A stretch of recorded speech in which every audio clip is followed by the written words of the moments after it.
Hello everyone, welcome to my channel code story with Mike. तो आज अपने leet code का 3336 करने जा रहे हैं। हार्ड मार्क्ड है। मोटिवेशन देखते हैं आज का। Your future is being written by what you choose to study today. आज आप क्या स्टडी करते हो या फिर आज आप क्या करते हो, ये डिसाइड करेगा कि आपका फ्यूचर कैसा होने वाला है, right. 3336 find the number of subsequences with equal GCD। Problem देखते हैं क्या है। You are given an integer array nums.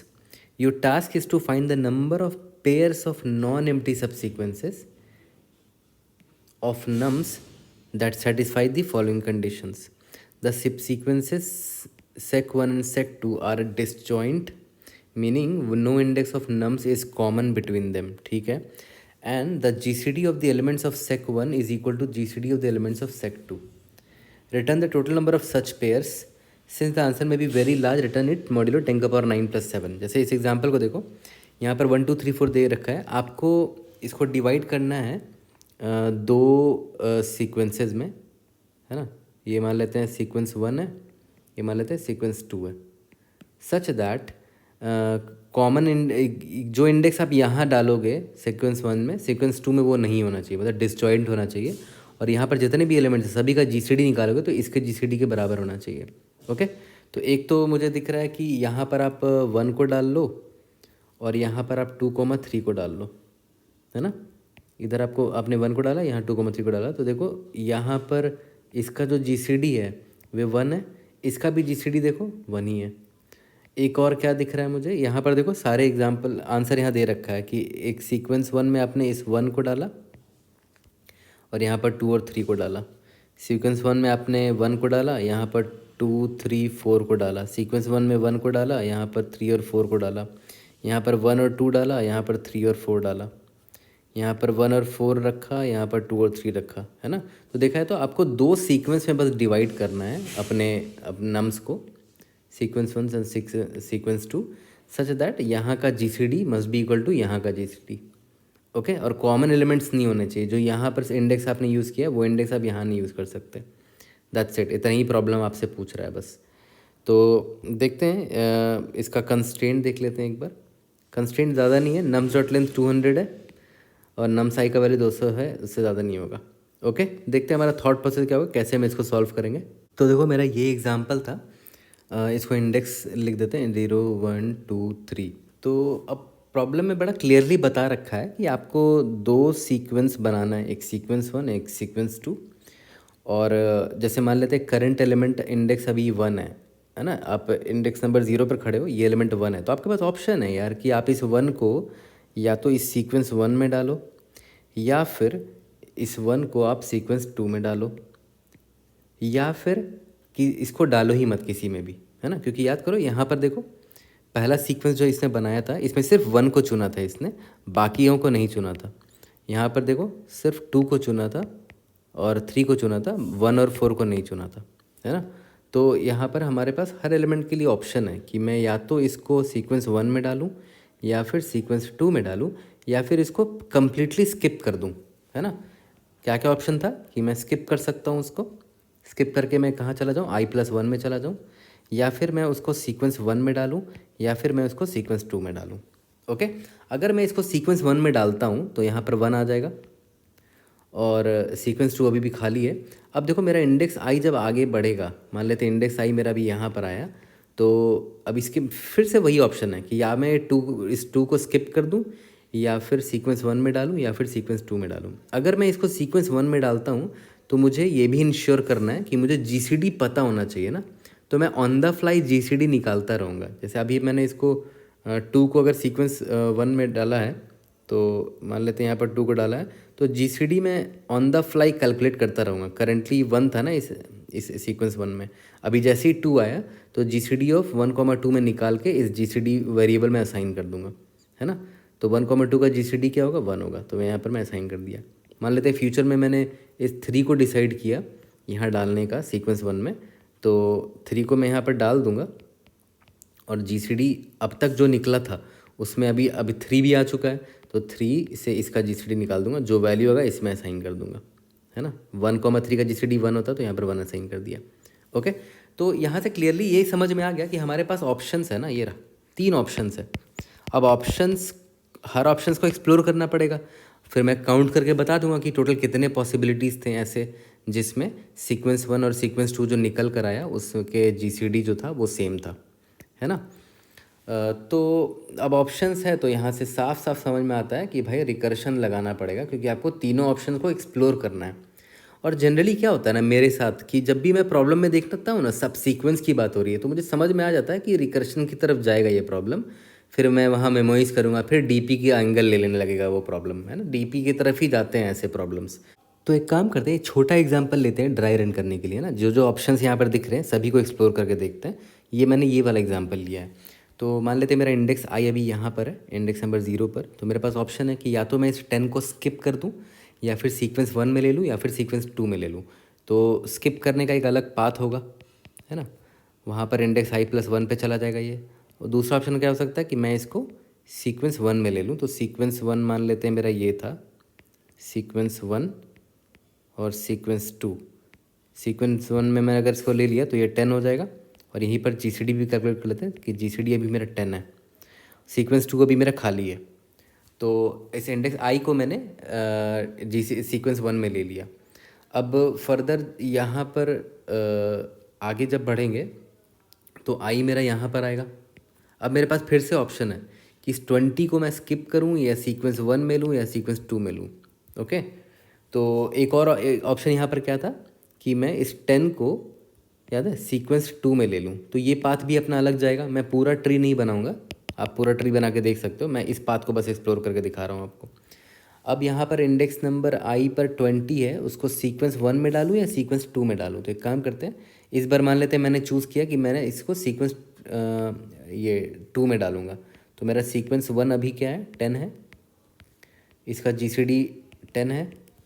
मेरा सीक्वेंस 2 क्या है, उसमें मैंने 20 डाल दिया है, तो इसका जीसीडी कितना है, 20 है। ओके, अब इंडेक्स आई मेरा आगे भागेगा, 30 आया ऑप्शन में।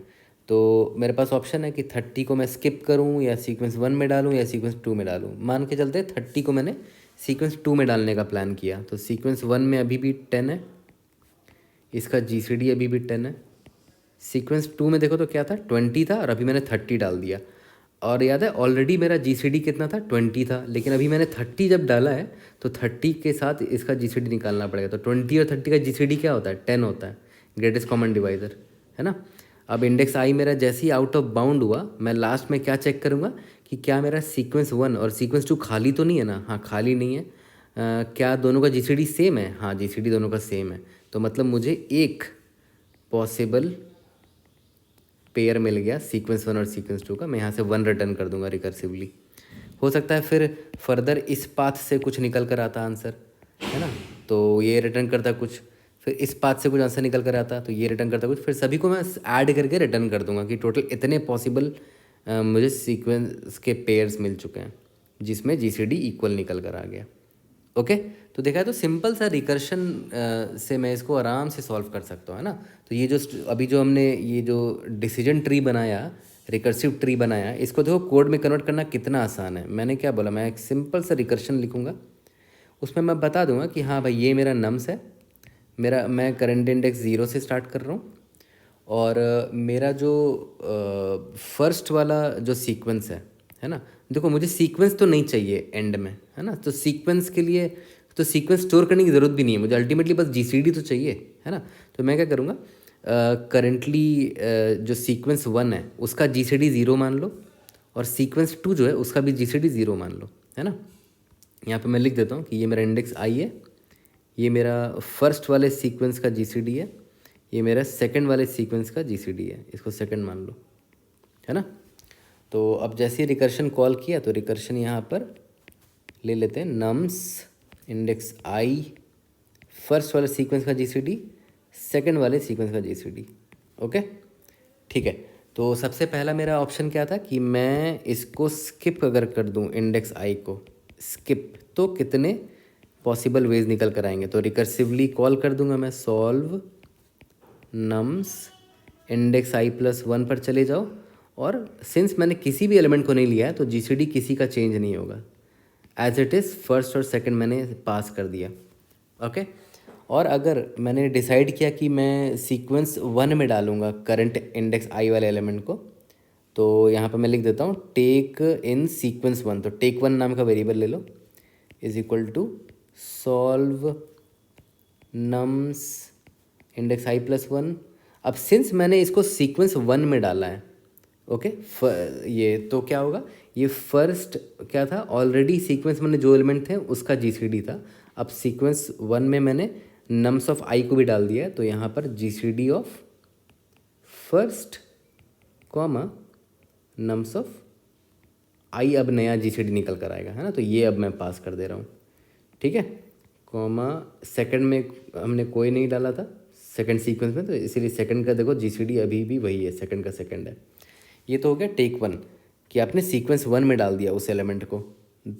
तीसरा ऑप्शन क्या था कि मैं उस एलिमेंट को सीक्वेंस टू में डाल दूंगा, उसके लिए टेक टू नाम का वेरिएबल ले लेते हैं। और उस केस में यहाँ पर सीक्वेंस वन में कोई एलिमेंट हमने नहीं डाला, तो उसका जीसीडी जो था वही रह जाएगा, बस सीक्वेंस टू का जीसीडी अब चेंज हो जाएगा। ऑलरेडी इसका जीसीडी सेकंड था, अब लेकिन एक और एलिमेंट हमने ले लिया, तो अब जीसीडी निकालना पड़ेगा मैं न्यू। तो ये मेरा नया जीसीडी हो जाएगा, तो ये मैंने पास कर दिया, ठीक है। अब इन तीनों से जितने पॉसिबल आंसर निकल कर आएंगे बस रिटर्न कर दो। इतना सिंपल सा प्रॉब्लम था, है ना। हार्ड मार्क्ड है बट इतना भी डिफ़िकल्ट नहीं था। Take one plus take two, it was not that difficult, है ना। अब इसका बेस केस यहाँ पर मैं लिख देता हूँ। बेस केस क्या होगा कि एक समय ऐसा आएगा ना कि इंडेक्स आई जो है वो आउट ऑफ बाउंड चला जाएगा, तो यहाँ पर लिख दो आई इज इक्वल टू अगर नम्स डॉट साइज हो जाता है तो चेक कर लो कि यार आपने सीक्वेंस बनाया भी है कि नहीं, है ना। तो यहाँ पर चेक कर लो कि इफ़ सीक्वेंस दोनों एम्प्टी नहीं होना चाहिए। यहाँ मैं अभी लिख देता हूँ, कोड में हम लोग कर लेंगे, both sequence one and sequence two not empty होना चाहिए। ये आप कैसे चेक करोगे, उनके जीसीडी देख लो ना, मतलब फर्स्ट जो है और जो सेकंड है दोनों ज़ीरो नहीं होना चाहिए। अगर ज़ीरो था मतलब जो ज़ीरो का ज़ीरो ही रह गया, मतलब हमने किसी एलिमेंट को सीक्वेंस वन में भी नहीं डाला, सीक्वेंस टू में भी नहीं डाला, तो दोनों का जीसीडी ज़ीरो नहीं होना चाहिए। इसका मतलब सीक्वेंस वन और सीक्वेंस टू में कुछ तो वैल्यू हमने डाला है। उसके बाद क्या चेक करोगे कि क्या दोनों का जीसीडी मैच हो रहा है, first is equal to second, है ना। अगर ऐसा है तो रिटर्न वन कर दो, और ऐसा नहीं है तो रिटर्न ज़ीरो कर देंगे हम लोग। ओके, ये मेरा क्या हो गया, this is my base case. Okay, as simple as that. अब आप इसको आराम से मेमोराइज भी कर सकते हो। तीन वेरिएबल्स चेंज हो रहे हैं ना, एक ये एक ये एक ये, तो मेमोराइजेशन के लिए हमें 3D वेक्टर चाहिए होगा।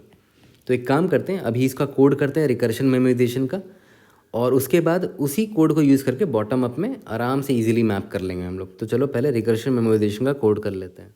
तो चलो सबसे पहला स्टेटमेंट मैंने क्या बोला था कि सिंपल सा मैं एक सॉल्व फंक्शन लिखूंगा, उसमें नम्स पास कर देते हैं, इंडेक्स नंबर जीरो से स्टार्ट कर रहे हैं, सीक्वेंस वन का जीसीडी ज़ीरो है, सीक्वेंस टू का जीसीडी स्टार्टिंग में ज़ीरो है। अब सॉल्व फंक्शन यहाँ पर लिख लेते हैं, इंट सॉल्व, क्या क्या पास कर रहे हैं, वेक्टर ऑफ इंट नम्स पास कर रहे हैं, इंट आई पास कर रहे हैं, इंट फर्स्ट सीक्वेंस का जीसीडी, इंट सेकंड सीक्वेंस का जीसीडी। ओके, तो सबसे पहला ऑप्शन मेरा क्या था कि मैं उसको स्किप कर दूं, उस पूरे एलिमेंट को, सॉल्व नम्स आई प्लस वन फर्स्ट सेकंड, कोई चेंज नहीं आया जीसीडी में। अगर स्किप नहीं करा तो ऑप्शन है कि मैं या तो उसको सीक्वेंस वन में डाल दूं नम्स ऑफ आई को, तो उस केस में सॉल्व नम्स आई प्लस वन, सीक्वेंस अगर वन में डालूंगा तो मुझे नया जीसीडी निकालना पड़ेगा, जीसीडी ऑफ, ऑलरेडी इसका जीसीडी क्या था, फर्स्ट था, लेकिन अभी मैंने नम्स आई को डाला है तो उसका जीसीडी इसके साथ मिला के जीसीडी निकल जाएगा ओवरऑल। अब जीसीडी का आप अलग से फंक्शन भी लिख सकते हो, और C++ में सिंपल से एक STL फंक्शन है, ये लाइब्रेरी फंक्शन है अंडरस्कोर जीसीडी, इससे इन दोनों का जीसीडी ओवरऑल निकल जाएगा, और यहाँ पर सेकंड पास कर दिया। सिमिलरली तीसरा ऑप्शन क्या है यार कि सीक्वेंस वन में ना डाल के सीक्वेंस टू में डाल दो, तो यहाँ पर फर्स्ट में कोई चेंज नहीं आएगा, सेकंड में चेंज आ जाएगा, जीसीडी ऑफ, ऑलरेडी इसका जीसीडी सेकंड था और इसमें नम्स ऑफ आई डाल दिया, तो ऑन द फ्लाई मैं जीसीडी निकालता जा रहा हूँ इस सीक्वेंस में सारे एलिमेंट्स का। यहाँ तक क्लियर हो गया। अब लास्ट में मुझे कुछ नहीं करना है, सिंपली रिटर्न जितने भी पॉसिबल निकल कर आए answer, skip plus take one plus take two, है ना, इतना सिंपल था। अब बस इसको यहाँ पर मैं बेस केस लिख देता हूँ कि आई अगर मेरा is equal to nums dot size हो जाता है तो हमें दो चीज़ें चेक करनी है। सबसे पहला कि यार बोथ नॉन एम्प्टी है ना, मतलब first is not equal to zero होना चाहिए एंड सेकंड भी is not equal to zero होना चाहिए। इसका मतलब हमने अगर दोनों ज़ीरो होता मतलब हमने ना ही सीक्वेंस वन में कोई एलिमेंट डाला ना ही सीक्वेंस टू में कोई एलिमेंट डाला। तो यहाँ पर चेक कर लेना कि दोनों नॉन एम्प्टी होने चाहिए, है ना। दूसरा चेक क्या है कि भाई दोनों का जीसीडी मैच होना चाहिए, जीसीडीज मैच कर रहा है कि नहीं। First is equal to second. अगर ये दोनों ट्रू होता है, इफ़ दिस एंड दिस, अगर ये दोनों ट्रू होता है मतलब हमें एक पेयर मिल चुका है sequence one and sequence two का जिसका जीसीडी सेम है, तो मैं बता दूंगा कि मुझे एक ऐसा पेयर मिल गया, नहीं तो ज़ीरो रिटर्न कर दूंगा। ओके, ये लाइन समझ में आ गया अच्छे से। इसको रन करके देखते हैं एक बार, उसके बाद इसको मेमोराइज अभी ही कर लेंगे हम लोग। ग्रेट, एग्जाम्पल टेस्ट पास हो गया। अब देखो मेमोराइजेशन के लिए मुझे 3D वेक्टर चाहिए, है ना। तो एक बार देखते, कंस्ट्रेंट में याद है मेरा दे रखा था कि नम्स डॉट लेंथ जो है 200 है। तो इंडेक्स आई के लिए यहाँ पर मैं एक ले लेता हूँ, T201 ले लेता हूँ। और फर्स्ट और सेकंड का जो वैल्यू होगा, खुद सोचो, नम्स ऑफ आई का जो मैक्सिमम वैल्यू दे रखा है, नम्स ऑफ आई का मैक्सिमम वैल्यू जो है वो 200 दे रखा है। तो मान लेते हैं आपका नम्स जो है वो 200 था, 200 था। तो क्या होगा, जीसीडी क्या निकल कर आएगा जो भी सीक्वेंस वन और सीक्वेंस टू बनाओगे। 200 अगर मान लेते हैं सीक्वेंस वन में आपने 200 और 200 डाल दिया और सीक्वेंस टू में आपने 200 डाल दिया। ओके, ये दोनों 200 आपने सीक्वेंस वन में डाल दिया और ये 200 आपने सीक्वेंस टू में डाल दिया। इसका जीसीडी कितना निकल कर आएगा, 200 निकल कर आएगा। इसका जीसीडी 200 निकल कर आएगा, है ना। तो ज़्यादा से ज़्यादा कितना जीसीडी निकल कर आएगा, मैक्स वैल्यू जीसीडी क्या हो सकता है, 200 हो सकता है। तो यहाँ पर 200 एक एक्स्ट्रा, ये मतलब जस्ट एक एक्स्ट्रा वैल्यू मैंने ले लिया, 201 कर दिया, ठीक है। तो जीसीडी का भी मैक्सिमम वैल्यू 200 तक जाएगा, बस एक एक्स्ट्रा मैंने यहाँ पर ले लिया +1 करके। ओके, तो मेमोराइजेशन के लिए हम रेडी हो चुके हैं। यहाँ पर memset T-1 size of T initialize कर दो -1 से, और सब कुछ करने से पहले इधर ही चेक कर लो, if T of I comma first comma second is not equal to -1 then return this. Okay, और अगर ऐसा नहीं है तो इसको स्टोर कर लो यहाँ पर। और हाँ, याद रखना प्रॉब्लम में बोला था 10 का पावर 9 + 7 से मॉड्यूलो लेना है, तो यहाँ पर मैं डिफाइन कर देता हूँ, है ना। 10 का पावर 9 + 7 ले लिया और यहाँ पर मॉड ले लेते हैं, मॉड्यूलो मॉड। अब एक चीज़ और ध्यान देना, देखो ये जो skip plus take 1 plus take 2 है, इसका खुद का वैल्यू बहुत बड़ा हो सकता है ना। इन तीनों को ऐड करने पर जो वैल्यू होगा, हो सकता है वो इंटीजर ओवरफ्लो कर जाए। तो उसके लिए आप ये कर सकते हो कि इसको पहले यहाँ पर आप लॉन्ग में कन्वर्ट कर लो, उसके बाद मॉड्यूलो ले लो। ओके, तो अब सबमिट करके देखते हैं एक बार। We have pass all the test cases. अब एक काम करते हैं, इसी को कोड को यूज़ करके इसका बॉटम अप भी लिख लेते हैं। तो चलो बॉटम अप करते हैं, हमेशा की तरह वही रिकर्शन वाले कोड को देख के बॉटम अप भी हम लोग लिख लेंगे। तो याद करो, रिकर्शन में हमने जब मेमोराइजेशन किया था तो 3D डीपी लिया था ना, क्योंकि 3 वेरिएबल्स चेंज हो रहे थे। तो बॉटम अप में भी 3D एरे लेंगे। तो ले लेते हैं यहाँ पर T of this and this. Okay, आप या तो यहाँ पर ये भी ले सकते हो, 201 जो हमने रिकर्शन मेमोराइजेशन में लिया था। या फिर आप एक और चीज़ ध्यान दे सकते हो कि ये मेरा इंडेक्स आई है ना, तो T of index I n+1 ले लो सेफ्टी के लिए। और यहाँ पर फर्स्ट और सेकंड जो है ये जीसीडी है। मैक्सिमम जीसीडी कितना जाएगा किसी भी सीक्वेंस का, जो मैक्सिमम वैल्यू हो सकता है हमारे नम्स में। मान लेते हैं मेरे नम्स में 1,5,10 है। तो मान लेते हैं मैंने सीक्वेंस बनाया 1,5 और एक सीक्वेंस बनाया 10 का। तो मैक्सिमम जीसीडी देखो तो क्या निकल कर आ रहा है, इसका जीसीडी 10 निकल कर आ रहा है, इसका जीसीडी 1 निकल कर आ रहा है। तो जो मैक्सिमम वैल्यू है इस नम्स का, वही तो मैक्सिमम जीसीडी यहाँ पर मुझे दिख रहा है ना। तो जो जीसीडी का मैक्सिमम वैल्यू होगा वो एक्चुअली में जो भी मैक्स वैल्यू होगा ना मेरे नम्स में, उसके बराबर ही होगा। तो मैक्स वैल्यू +1 करके ले लेते हैं, यहाँ पर भी मैक्स वैल्यू +1 करके ले लेते हैं, है ना। इससे बड़ा थोड़ी ना जीसीडी हो सकता है, क्योंकि नम्स में मैक्सिमम वैल्यू यही है। इसीलिए आप ये भी ले सकते हो अपने ये बॉटम अप के लिए जो आप एरे लोगे आप ये ले सकते हो। अब हमें अल्टीमेटली करना क्या है, इसी 3D एरे को हमें फिल करना है ना। तो पहले तो रिकर्शन वाले कोड को देखते हैं। सबसे पहले यहाँ पर बेस केस मुझे दिख रहा है, पहले बेस केस को फिल कर लेते हैं अपने इस 3D एरे में। तो ये बेस केस क्या बोल रहा है कि अगर आई मेरा नम्स डॉट साइज़ के बराबर हो गया, मतलब टी ऑफ अगर ये n हो गया है ना, n मतलब नम्स डॉट साइज़ के बराबर हो गया, देन हमें क्या करना है, हमें देखना है फर्स्ट और सेकंड जो यहाँ पर जो ये सेकंड और थर्ड डायमेंशन है, इसके जितने भी वैल्यूज़ पॉसिबल वैल्यूज़ हैं, है ना, क्या क्या पॉसिबल वैल्यूज़ थे इसके लिए, फर्स्ट एंड सेकंड।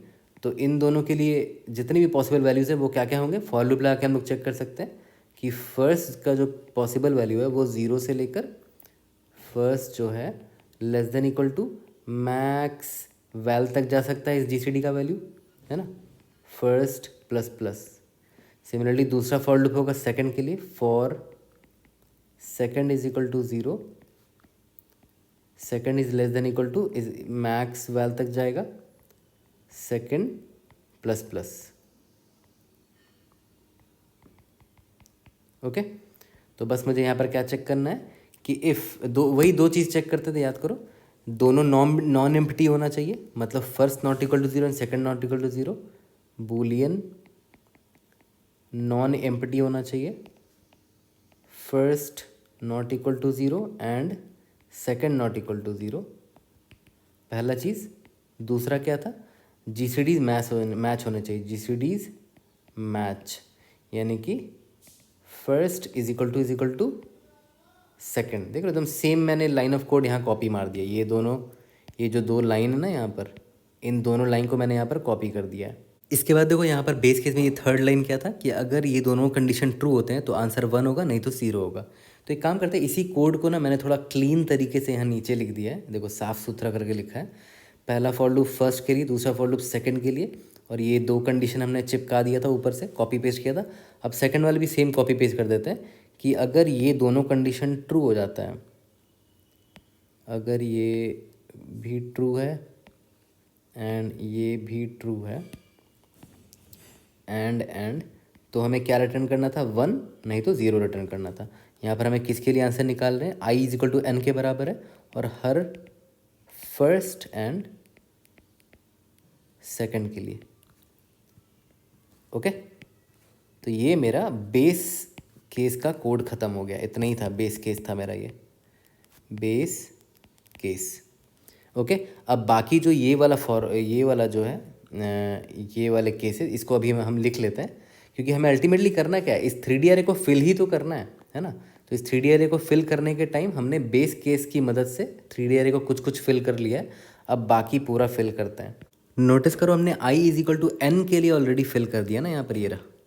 तो अब जब फॉर लूप लिखेंगे, for i is equal to n-1 से फिल करना स्टार्ट करेंगे, है ना।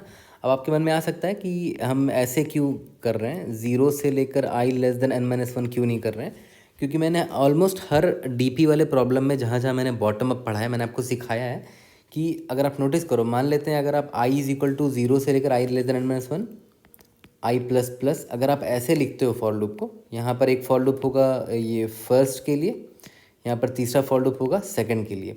तो अगर आप मान लेते हैं पहले वाले लाइन को अगर आप नोटिस करो, इस लाइन को नोटिस करो, स्किप वाले लाइन को, अगर आप इसको यहाँ पर लिखोगे तो कैसे लिखोगे, ये देखो, स्किप इज इक्वल टू, वहाँ पर सॉल्व था ना, बस यहाँ पर, वहाँ सॉल्व की जगह यहाँ पर टी लिख दो, टी, वहाँ पर i+1 था तो यहाँ पर i+1 कर दिया, यहाँ पर फर्स्ट कर दिया, यहाँ पर सेकंड कर दिया।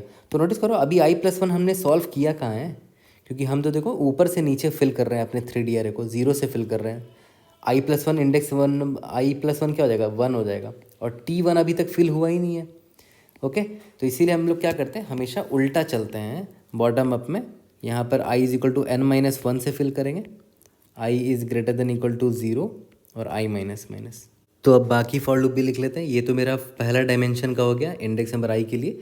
दूसरा और तीसरा डायमेंशन क्या था, max val plus 1, max val plus 1, यानी कि वो GCD के लिए था, यानी कि फर्स्ट और सेकंड के लिए। तो यहाँ पर फर्स्ट और सेकंड के लिए भी फॉर लूप मैंने लिख दिया है। तो 3 फॉर लूप हो गया, ऑब्वियस बात है 3D एरे को फिल करने के लिए 3 ही फॉर लूप लगेगा।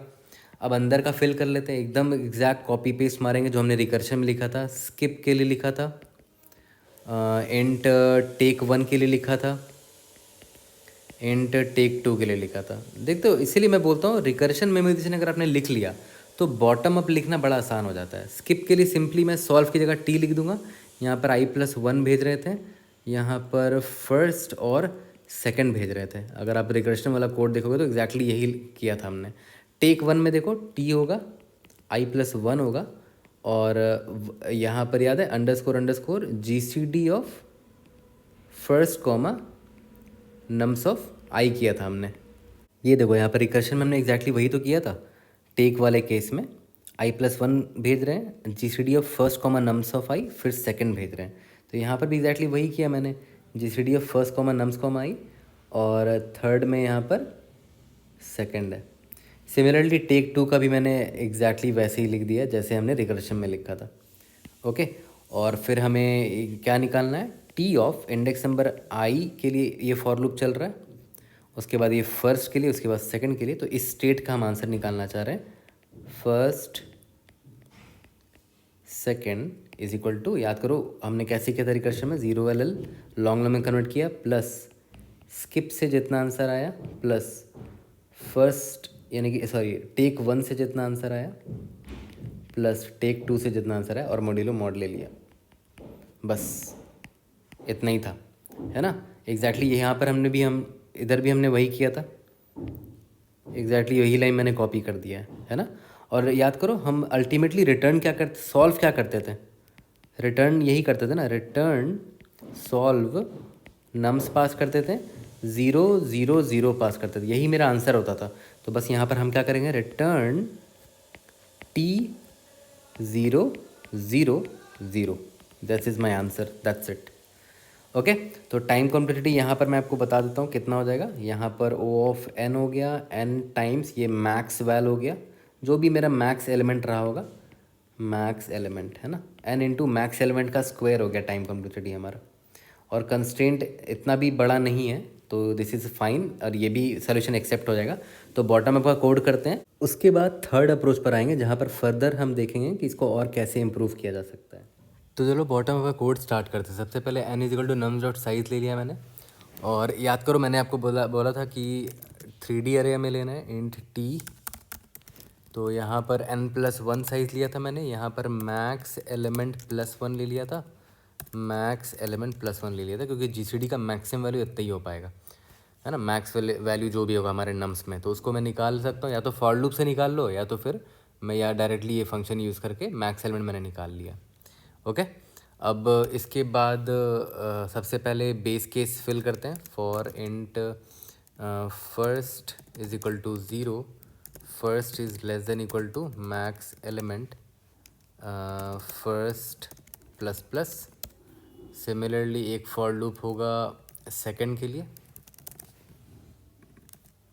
सेकंड यहाँ पर सेकंड। ओके, अब एग्जैक्टली वही करेंगे जो हमने रिकर्शन वाले कोड में किया था, कि सबसे पहले हमने क्या चेक किया था, बूलियन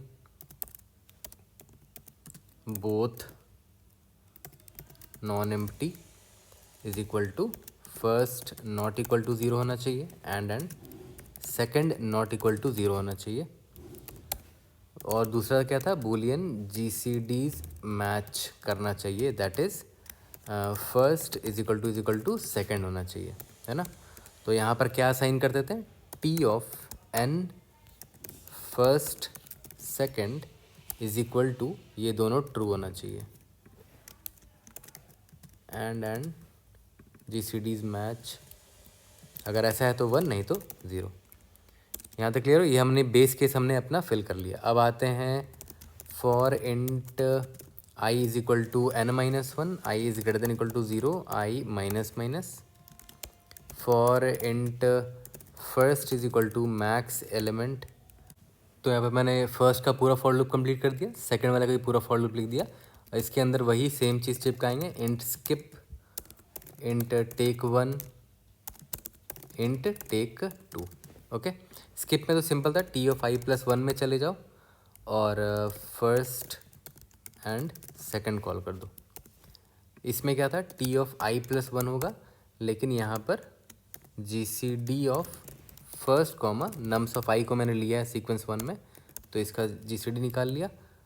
ये सेकंड, इसका क्या होगा, t of i plus one, first में कोई चेंज नहीं है, यहाँ पर होगा G C D of second comma nums of I.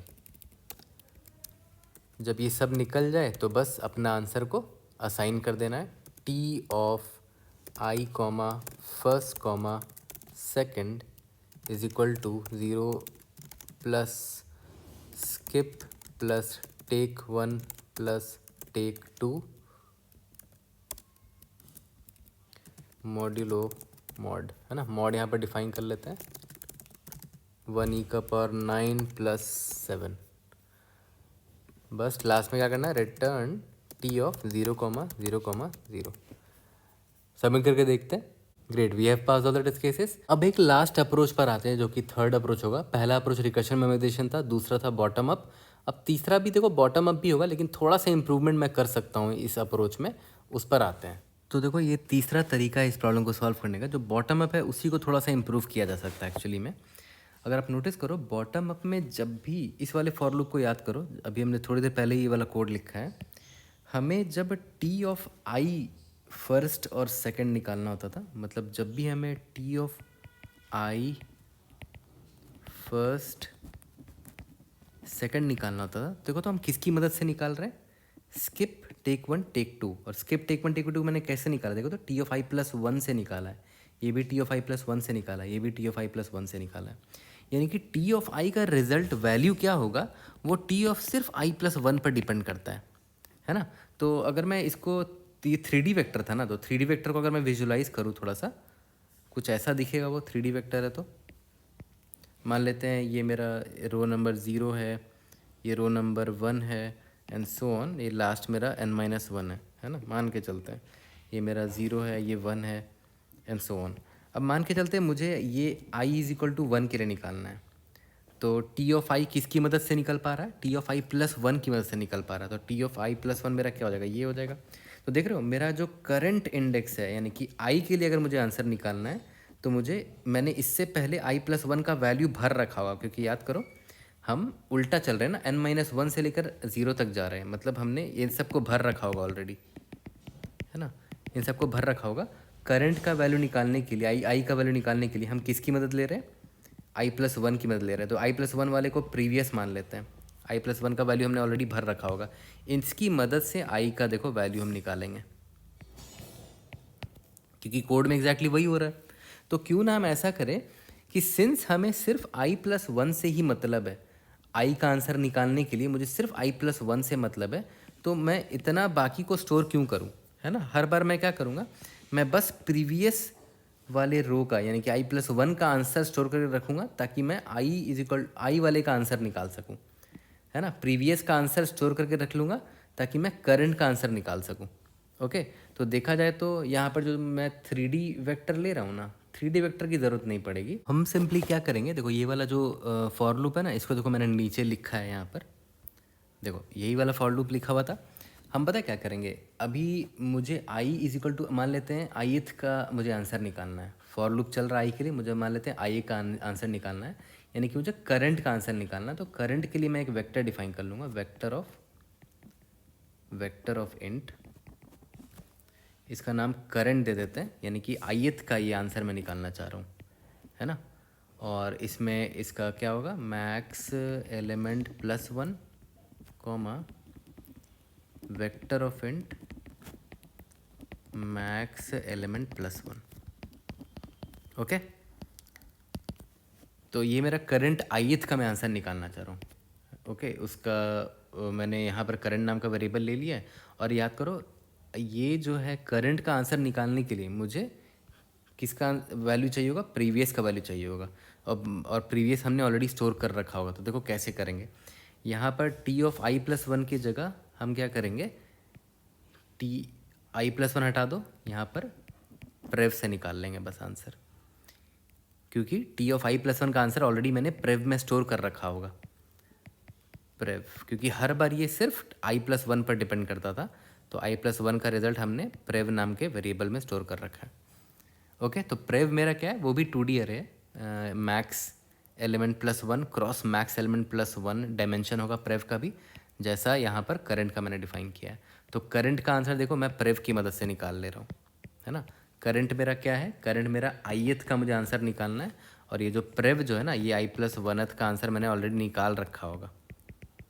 Okay, तो यहाँ पर भी ये टी ऑफ आई को मैं हटा दे रहा हूँ, टी ऑफ आई की जगह बस मैं क्या कर दूँगा, बस इसको हटा के मैं यहाँ पर प्रेव कर दूँगा।